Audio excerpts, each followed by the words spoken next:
ایک پرانے شہر میں عبد الرحمن نامی ایک سوداگر رہتا تھا۔ وہ دور دراز ملکوں میں سفر کرتا، قیمتی کپڑے، مصالحے اور موتی خرید کر لاتا۔ لوگ اسے کامیاب اور خوش نصیب سمجھتے، مگر حقیقت یہ تھی کہ عبد الرحمن کے دل میں ہمیشہ ایک بے چینی رہتی۔ رات کو وہ دولت گننے کے بعد بھی سوچتا، کیا یہی زندگی ہے؟ میرے پاس سب کچھ ہے، مگر دل کیوں خالی ہے؟ ایک دن عبد الرحمن نے بڑی تجارت کا ارادہ کیا اور قافلے کے ساتھ سفر شروع کیا۔ اونٹوں پر سامان، گھوڑوں پر نوکر اور خود سوداگر قیمتی کپڑوں میں سجا ہوا شہر کے دروازے سے نکل کر قافلہ میدان سے گزرا۔ پھر ایک گھنے جنگل میں داخل ہوا۔ یہ جنگل عام جنگل نہیں تھا۔ پرندوں کی آوازیں کبھی خاموش ہو جاتیں اور کبھی دوبارہ شروع ہو جاتیں۔ عجیب سی روشنی درختوں کے درمیان جھلملا رہی تھی۔ نوکروں نے گھبرا کر کہا، اے آقا، یہ راستہ ٹھیک نہیں لگتا۔ مگر سوداگر نے کہا، ہمت رکھو، ہم تاجر ہیں، ڈر کے آگے ہی منزل ہے۔ اچانک ایک جگہ شور سنائی دیا۔ قافلے کے آگے ایک ہرن زمین پر زخمی حالت میں پڑا تھا۔ اس کے پاؤں میں ایک تیر پیوست تھا۔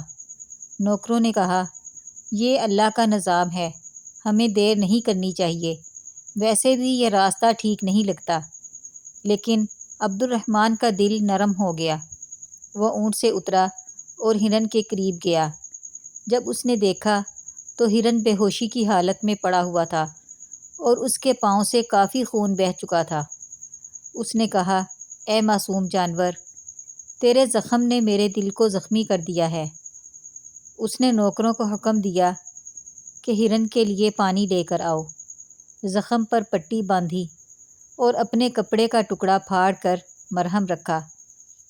ہرن آہستہ آہستہ سکون پانے لگا۔ جب ہرن نے آنکھیں کھولیں تو اچانک اس کی آنکھوں سے روشنی پھوٹنے لگی۔ قافلے والے گھبرا گئے، لیکن سوداگر کے دل میں خوف نہیں بلکہ سکون اترا۔ ہرن انسانی زبان میں بولا، اے نیک دل انسان، تو نے میرا زخم بھرا ہے۔ حقیقت میں یہ تیر میرا نہیں، تمہارا امتحان تھا۔ اکثر لوگ مجھے دیکھ کر آگے نکل جاتے، لیکن تم رک گئے۔ یہ اللہ کی طرف سے ایک آزمائش تھی۔ سوداگر حیرت سے بولا، تو انسان کی طرح کیسے بات کر سکتا ہے؟ تو کون ہے؟